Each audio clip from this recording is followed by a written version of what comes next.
कुसुम अपनी बहू सुरभि और बेटे ऋतिक के साथ रहती थी। कुसुम के पति सुरेश काम के सिलसिले में अक्सर शहर से बाहर ही रहते थे। एक दिन वो अपने घर आए और कुसुम के लिए बहुत सारी दवा लेकर आए। भाग्यवान, कहाँ हो तुम? अरे आ गए आप। इस बार बहुत दिनों में आए, और मैंने आपको जो घुटनों के दर्द की दवाई लाने के लिए कहा था वो तो लाए हैं ना आप? हाँ हाँ, तुमने जो भी कहा था वो सारी चीजें ले आया हूँ। बस अब एक गिलास पानी तो पिला दो। सुरभि, ए सुरभि, एक गिलास पानी तो लाना। सुरभि जल्दी से पानी लेकर आती है। सुरेश सुरभि के सर पर हाथ रखता है और उसका हालचाल पूछता है। बहू, ये तुम्हारी सास के लिए मैं कुछ दवाई लाया था, तुम देख लो ये दवा। तुम्हारी सास तो है बुलक्कड़, किसी और दवाई की जगह कोई और दवाई खा लेगी तो लेने के देने पड़ जाएंगे। सुरेश एक एक करके सुरभि को दवाई बताने लगा। देखो, ये घुटने के दर्द की दवा है, यह घुटनों के दर्द के लिए मालिश का तेल है, रोज रात को मालिश करनी है इससे। ये बीपी की दवा और ये कमर दर्द की। एक दवाई की शीशी हाथ में लेकर कहते हैं, लेकिन ये दवाई किस चीज की है? लगता है मेडिकल वाले ने गलती से दे दिया। सुरेश कुछ दिन अपने घर वालों के साथ रहता है और फिर शहर से बाहर चला जाता है। सुरभि रोज अपनी सास को दवाई दे देती है, लेकिन एक दिन वो घर के काम में बहुत व्यस्त होती है और अपनी सास को दवाई देना भूल जाती है। लगता है सुरभि को आज बहुत ज्यादा काम है। चलो कोई बात नहीं, मैं खुद ही दवा ले लेती हूँ।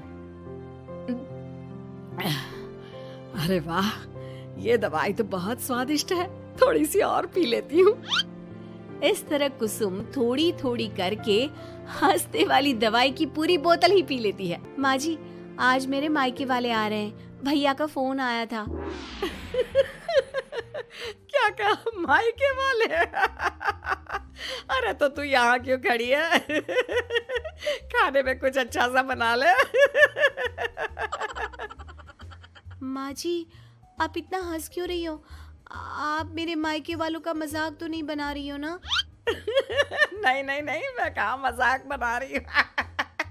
मैं तो बस बता रही हूँ।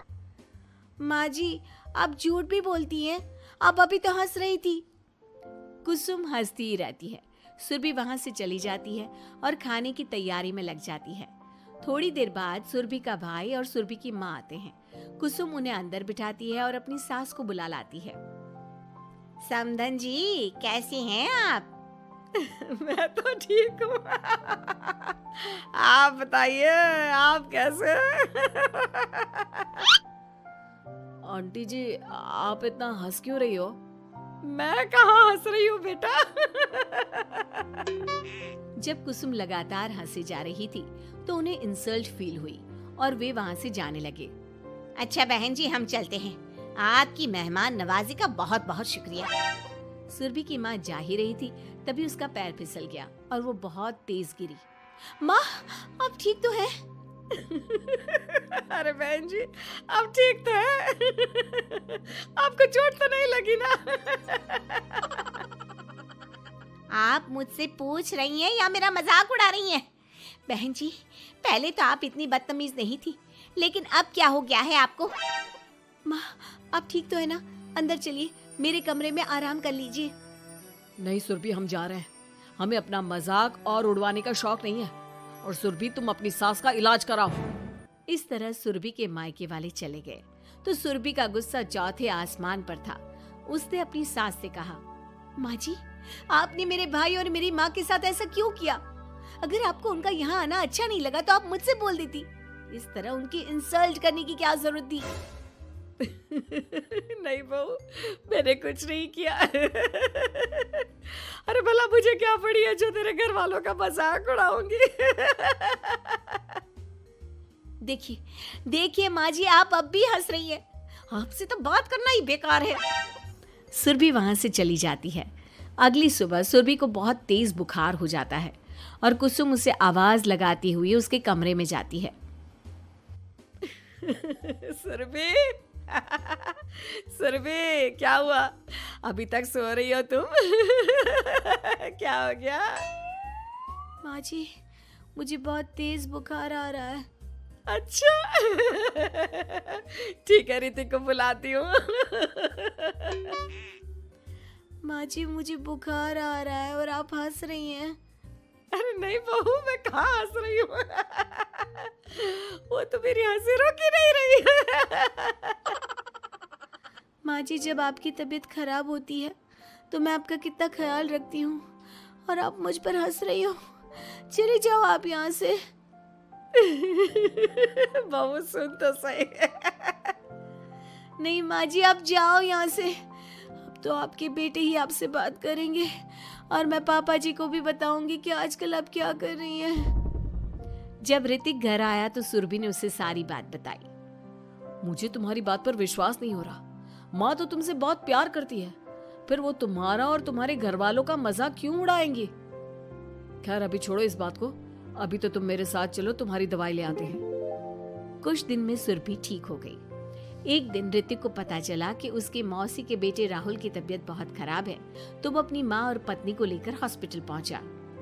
मौसी जी कैसे हैं राहुल भैया? बेटी इतने दिन हो गए मेरे राहुल को बीमार हुए, लेकिन उसकी तबीयत में कोई सुधार नहीं आ रहा।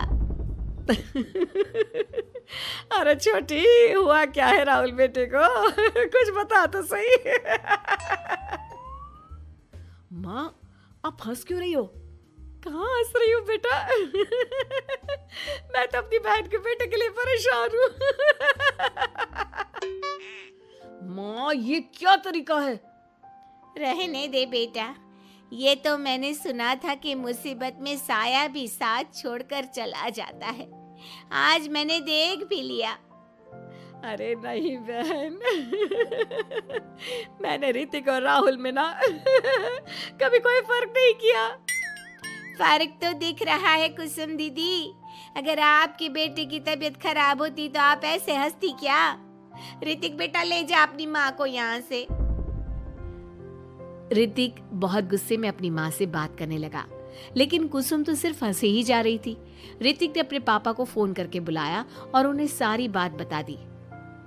बेटा तेरी माँ तो अपने घर वालों से बहुत प्यार करती है और वो बहुत समझदार है।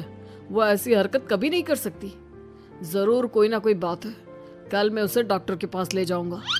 शाम को खाना खाने के बाद सुरभि कुसुम को दवाई देने के लिए गई तो उसने देखा कि दवाई की वो बोतल तो बिल्कुल खाली थी जो सुरेश गलती से ले आया था। सुरभि ने वो बोतल सबको दिखाई। अरे ये दवाई तो गलती से आ गई थी और मुझे तो पता भी नहीं कि ये किस मर्ज की दवाई है। कुसुम क्या तुमने ये दवाई पी थी? हाँ जी, एक दिन जब बहू काम में लगी थी ना तो मैंने ये दवाई पी कर देखी थी। मुझे दवाई बहुत स्वादिष्ट लगी तो मैंने सारी पी ली।